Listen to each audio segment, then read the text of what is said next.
Olá, querido aluno, tudo bem? Aqui é o professor Michel Vinagre, convidando você aí, se está vendo a primeira aula nossa, um processo educacional, né? Se inscreva no canal, compartilhe aí, ajuda a gente nesse processo educacional tão importante, né? É um projeto que realmente quer democratizar de alguma forma o saber, né? Querido aluno, o que eu iria pedir para vocês agora? Nós vamos estar falando hoje sobre a teoria funcionalista, né, teleológica, né? Essa teoria funcionalista, né, teleológica, ela é de Klaus Roxin, né? Ele é o principal fundador. Né? O funcionalismo teológico também é moderado, dualista, e isso daí, se você quiser passar em alguma prova, você é obrigado a saber. Tanto na primeira prova vai ter algumas coisas, tanto dificilmente eu nunca vi, tá? Peço perdão, mas ali em prova oral sempre vai ter de alguma forma esse debate ali. Eu não estou falando levianamente que toda prova oral cai, eu estou falando que obrigatoriamente, se não cair, de alguma forma vai cair outras escolas, né? Exemplo, a finalista, né? Que ele vem de Veltz, ela é aqui adotada pelo CP, não pelo todo, porque Klaus Sim é uma pessoa que realmente influenciou o direito penal mundial, um professor atuante, né? Ele teve ali, né? Viu os horrores da Primeira Guerra, lá já na década de 60, na década de 70 ele já lança, né, a política criminal, o sistema jurídico penal, e ali já traz toda a sua luz. Então é uma pessoa muito voltada para os direitos humanos, ainda que ele tenha posições rígidas em alguma coisa, ele impõe-se que o Estado de alguma maneira possa punir, mas não possa punir de qualquer maneira, né? Então a gente vai ver que a primeira coisa que o funcionalismo, né, ele é uma oposição à ontologia dogmática do finalismo penal, que é até adotada pelo CP, muito respeitada, mas ele tem ali um condão de ser opositor. Então, como a teoria, né, do funcionalismo sistêmico, teleológico, moderado, ela alcança também, principalmente os tribunais superiores, um respeito muito grande, pode-se dizer que o Código Penal adota, né, o sistema finalístico, mas o funcionalista também há espaço aí para briga para mais de metro.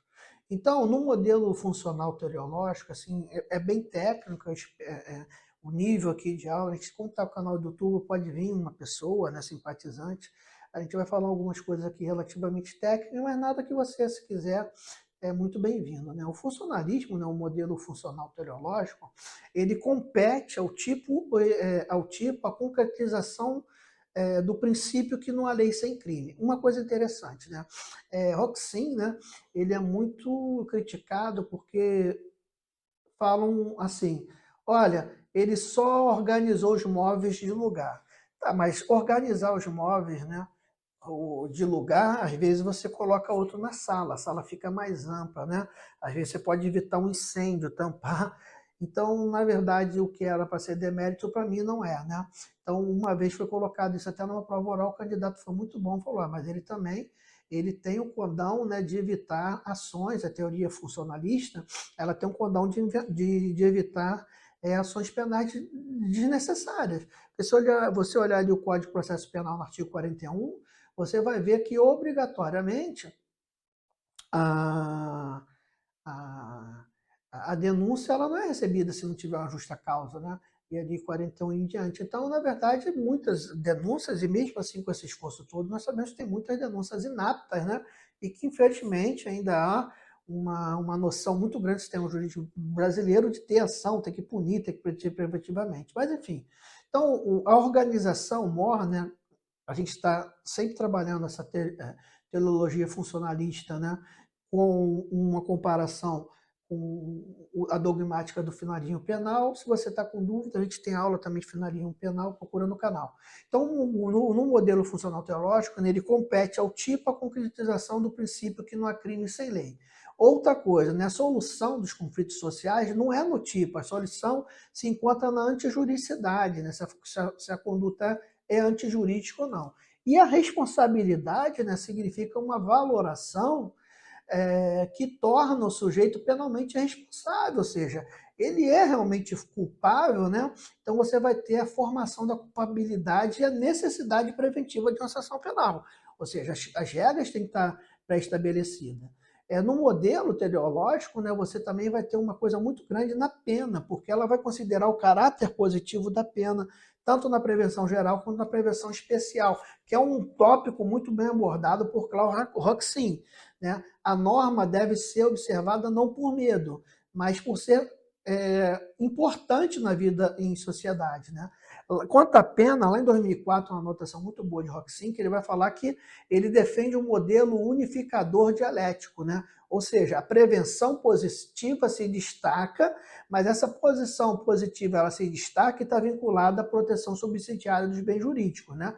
Bem como o objetivo de preservar a individualidade do sujeito que recebe a pena, né, como consequência da função da prevenção penal. Se você olhar o Código Penal, no artigo 59, você vai ler ali os elementos, né, são 9 ou todos da culpabilidade do agente, que é um esforço do legislador para saber que há 10 mil homicídios no ano, quem dera, que é muito violento, né? 50 mil roubos, mas de alguma forma buscar que o roubo que o João fez, de alguma forma, ele pode ter uma diferença do que a Maria fez. E ali tentar, ainda que a norma é previamente estabelecida, se há necessidade de agravantes, de atenuantes, etc., ou de elementos de culpabilidade que aumenta a pena na primeira fase da dosimetria da pena, isso é uma forma de se privilegiar a individualização da pena. Tá? Então, no momento da dosimetria da pena, aparece o quê? Aparece a função, né, de retribuição e também a função de prevenção geral. Ela não tem só a função de retribuição, mas ela também tem uma função de prevenção geral, né? Por fim, na fase da execução da pena, ele faz essa observação de Roxin é muito boa, né? Que ele vai apontar que na fase da execução da pena também vai surgir a prevenção especial positiva, ou seja, não adianta eu ter algo se não for inócuo, né? E hoje o que acontece no Brasil, o principal sistema de insaciedade da sociedade não é pelas penas, as penas são altas. O cara cometeu 200 anos, só vai ficar 40. Tá, pede uma pessoa de 40, de 20 anos, de 18 que entrou, ela vai sair dali aos 58 anos, uma vida média de 70, né? Se a pessoa está com 30, 70, ela um bem dizer, uma mitigação da prisão perpétua, porque se você observar, ninguém vive muito na área carcerária, 80, 90 anos, não tem? É insalubre. Então, de qualquer forma, o problema não é esse, o problema é que há sim, e também não acho que a questão vai ser com a pena, com antecipação, né, da pena, do cumprimento da pena, acho que o STF acertou, mas a questão é um processo rápido, né, a durabilidade dos processos que não acontece ainda. Né? Os tribunais não se conscientizaram que todas as áreas do direito é importante, família, fazenda, mas no direito penal é uma resposta do Estado. Né? Às vezes a gente vê alguns crimes quando um brasileiro é preso nos Estados Unidos, você vê, às vezes, em 2 meses a sentença sair, já sendo cumprida, e aqui no Brasil, 10, 15 anos. Então, na verdade, o que há, o anseio social, que muitas vezes não é válido, né, é nesse sentido. Então, ele vai também apontar sobre isso na execução das penas. Aponta também a necessidade de uma terceira via. Né? O que significaria isso? Significa a reparação de danos à vítima por meio de decisão penal, né? Então, você pode ser utilizado em pequena e média criminalidade para substituir a pena. Na verdade, Klaus Roxin foi um dos primeiros, né, a levantar o tema da justiça restaurativa. E é a justiça que caminha para o futuro, né? É o juizado especial. Você está ali com uma diáspora de menor potencial e na hora da composição, o que acontece?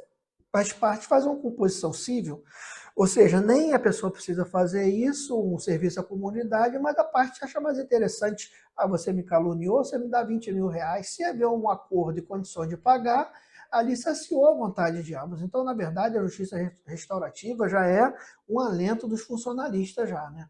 A reparação dos danos, né, da terceira via está legitimada, ela é legitimada, não é não, tá? Pelo princípio da subsidiariedade, enquanto a pena, segunda via, legitima pelo princípio da culpabilidade, ou seja, há sim amparo na legislação a justiça restaurativa, porque havia, né, aquele condão de não existir. Das ideias, né, do funcionalismo penal teleológico, dessas ideias, nós vamos ter aqui algumas, né, das ideias do funcionalismo paleontológico, você pode interferir algumas. Então, eu vou listar aqui algumas ações, e se você se ater a estas ações aí, né, de alguma forma, essas ações, você já vai ter um bom domínio para a prova. Primeira, a ação é conceituada como manifestação de personalidade, tudo que se pode atribuir a um ser humano no centro anímico espiritual da ação.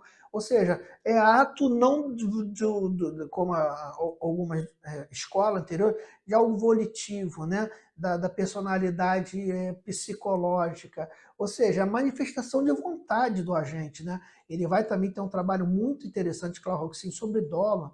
Eu até incentivo a você de alguma maneira. Né? A ação típica penal constitui a realização de um risco não permitido. Ou seja, há um risco não permitido. Né? A ação típica não decorre unicamente de um dado prévio ontológico, como é na finalística.